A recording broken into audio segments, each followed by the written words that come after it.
Greta e Arno, due vite stroncate da un limoncello. I genitori, vogliamo la verità.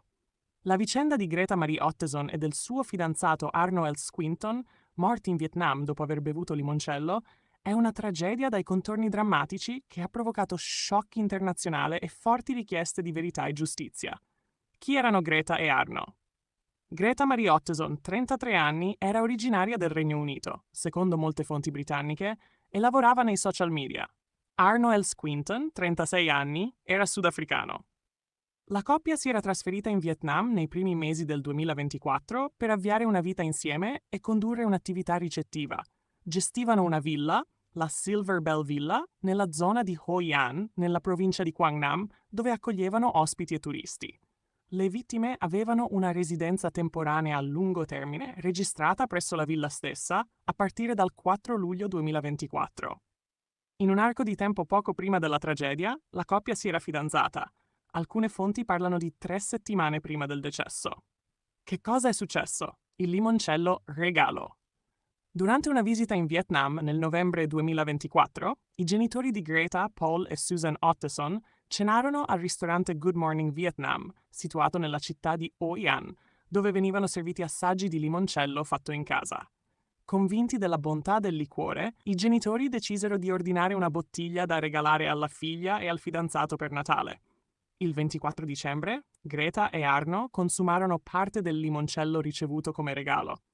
Dopo qualche ora, Greta inviò un messaggio ai genitori in cui parlava di la peggior sbornia di sempre, dicendo anche di vedere puntini neri o macchie nere nel campo visivo.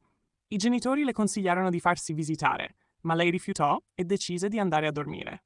Un amico della coppia, Todd Ford, che andò a trovarli la sera di Natale, dichiarò di aver bussato alla porta di Greta poco prima di mezzanotte, ma di non aver visto luci né risposta. Portò dell'acqua a Greta e controllò anche Arno nella stanza vicina. Non ricevette risposta. In quel momento Greta disse di pensare che Arno fosse solo addormentato, ma in realtà era già morto. Il successivo 26 dicembre, i corpi di Greta e Arno vennero ritrovati nelle loro stanze separate nella villa. All'ispezione iniziale non furono rilevati segni evidenti di violenza o effrazioni nelle stanze. Le autorità locali e gli esperti tossicologici avviarono subito le indagini.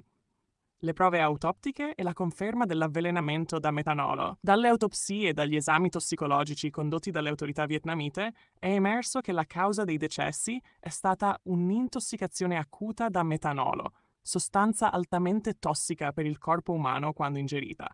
Secondo le dichiarazioni ufficiali, il limoncello consumato era risultato contaminato.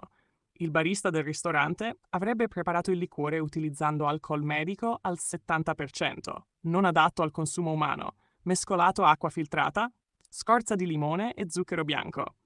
L'alcol tecnico usato per scopi sanitari o disinfettanti non è soggetto ai controlli per bevande alcoliche e può contenere impurità, compreso il metanolo. Questa sostanza, una volta ingerita, viene metabolizzata in formaldeide e acido formico, che possono provocare danni al sistema nervoso, al fegato, ai reni e alla vista. A livelli sufficienti, l'effetto è irreversibile e può portare alla morte anche in poche ore. L'analisi forense ha dunque collegato la morte di Greta e Arno all'ingestione di quel limoncello contaminato. La polizia ha escluso altre cause evidenti come ferite esterne o aggressioni. L'arresto, le accuse e lo stato dell'indagine. Nel febbraio 2025 le autorità vietnamite hanno incriminato un uomo, Le Tan Ja, 46 anni, barista del ristorante Good Morning Vietnam, con l'accusa di violazione delle leggi sulla sicurezza alimentare. Le accuse riguardano la preparazione del limoncello con alcol non destinato al consumo umano e la fornitura del liquido difettoso. Secondo le leggi del Vietnam, il sospetto rischia una pena che può arrivare fino a 15 anni di carcere. Tuttavia non è chiaro se gli investigatori abbiano individuato responsabilità ulteriori, ad esempio proprietà del ristorante, dirigenti o altri soggetti coinvolti nella catena della produzione, distribuzione o controllo del liquore. Le autorità procedono ancora con l'acquisizione di prove, sopralluoghi, raccolta di testimonianze e analisi aggiuntive. I genitori di Greta hanno dichiarato di non aver ancora ricevuto aggiornamenti significativi dall'autorità investigativa. La lentezza del procedimento, secondo loro, rende impossibile chiudere un ciclo di dolore e dare degna sepoltura ai loro cari. Il dolore della famiglia e la richiesta di verità. Paul e Susan Ottesen hanno reso pubblica la loro sofferenza e la volontà di non riposare le ceneri di Greta e Arno finché non avranno una piena verità sulle circostanze della morte. È questione di responsabilità, hanno detto. Non possiamo andare avanti finché non sapremo chi ha sbagliato. Le ceneri dei due giovani si trovano tuttora nella casa dei genitori in Galles, secondo fonti inglesi. La famiglia ha spiegato che non sente di poterli seppellire finché tutto non sia chiarito legalmente.